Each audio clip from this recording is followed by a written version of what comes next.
প্রিয় অনিমেষ, প্রিয়তম, এখন গভীর রাত হয়ে এসেছে।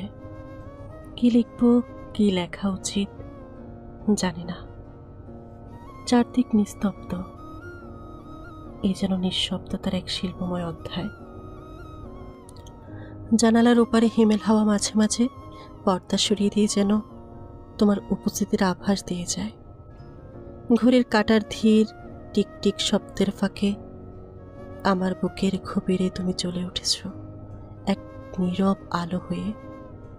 ধ্রুবতারা যেমন জ্বলে থাকে দূর আকাশে, নিভে যায় না কোনোদিন, তুমিও ঠিক তেমন আমার বুকের গহীনে এক মৃদু আলো হয়ে জ্বলছ। নিভে না, থামে না, কেবল চলে।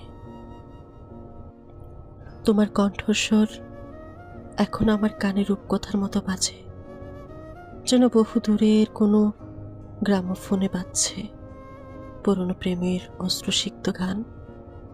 ধীর কাপা, ভারী অথচ অপার মায়াবী।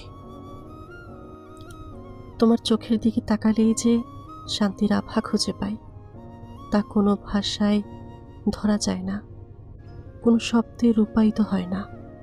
যেন শত কবিতার সব ছন্দ এখানে এসে হার মেনে নেয়। এই গভীর রাতে মনে হয় যদি তুমি ঠিক এই মুহূর্তে আমার পাশে থাকতে, তবে তবে তোমার হাতটা শক্ত করে চেপে ধরতাম আর বলতাম, চলো চলো হারিয়ে যাই সময়ের সীমানার বাইরে, যেখানে নেই কোনো জাগতিক ব্যস্ততা, নেই শব্দের বাড়াবাড়ি, আছে কেবল তুমি, আমি আর হৃদয়ের অনন্ত ভালোবাসা। তুমি জানো, আমার হৃদয়ে আজও সেই পুরনো চিঠির যুগে বাস করে, যেখানে প্রতীক্ষার কষ্ট ছিল মধুর, ভালোবাসা ছিল ধৈর্যের মতো গভীর, আর প্রতিটি শব্দ ছিল যেন হৃদয় নিংড়ানো অক্ষর। তুমি সেই চিঠির প্রতিটি পংক্তি, প্রতিটি মর্মস্পর্শী বিরাম চিহ্ন, যেখানে ভালোবাসা নিঃশব্দ নড়ে ওঠে, কাঁপে, কিন্তু মুছে যায় না কোনোদিন। আজ এই গভীর রাতের আধারে তোমার জন্য আমার ভালোবাসাটা যেন আরো ঘনীভূত, আরো বেশি নিঃশব্দ, আরো গভীর, আরো নীরব, আরো চিরন্তন হয়ে উঠেছে।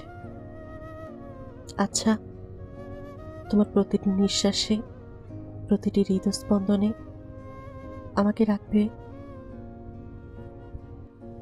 ইতি, মৃণয়ী।